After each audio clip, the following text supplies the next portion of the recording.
Peter also said something that really blew my mind, that the resistance of the view that you hold, right, the ego, that is more detrimental to anything in terms of health, in terms of disease. And I got into fasting to kind of cure and rid myself of all the dis-ease I was facing. And, I went to, relative, some would say extreme limits. They're not extreme to me, but I've been told that they're extreme.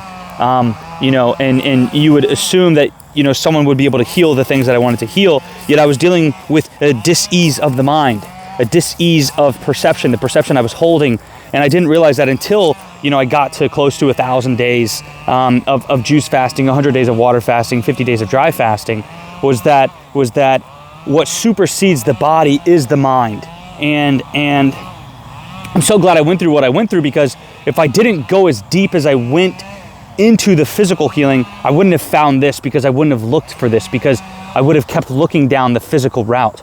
Yet, so it just goes to show you that nothing precedes health than the ego, than the perception that one holds, and the dis-ease that they have to the perception that they're holding, right? Like for example, if you look at food in a negative way and you go, oh, this is unhealthy, and then you splurge and eat it, your view of the food that is unhealthy is actually more unhealthy than the unhealthy food itself. Does that make sense? So for example, I would fast. I would go on 80-day fast, 110-day fast, 40 days fast, like back to back. 40 days, 40 days, 60 days, 80 days, with like maybe a week in between each, right? I was just juice fasting, right?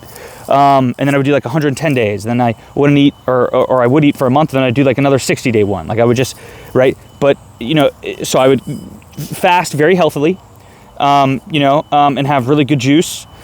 And then I would break it with really healthy food, and I would get triggered because I would realize that the juice fasting wasn't actually healing me. I needed to dry fast because my kidneys weren't filtering, because I would have the healthiest thing. I'd have a melon, or break it with watermelon, or cucumber juice, celery juice for a couple days, or break it with, just more juices, and then have like some mangoes, and then eventually work my way into more fruits, and then eventually salads. And I noticed as soon as I broke it, my legs just got huge, like elephantitis, right? If you've ever seen someone with like extremely inflamed legs.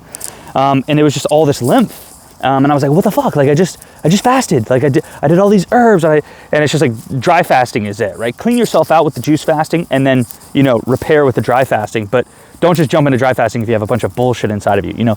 Use the juice to clean the colon and everything like that until you're not pooping anymore.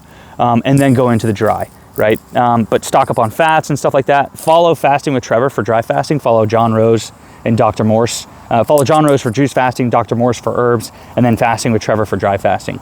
And then there's plenty of other people we can mention, but those are good ones to start with. But anyways, so I get super triggered, and I'm like, well, fuck it. Like if I'm gonna have this reaction to healthy food, I would just crash out and I would just go eat McDonald's and all this shit anyways.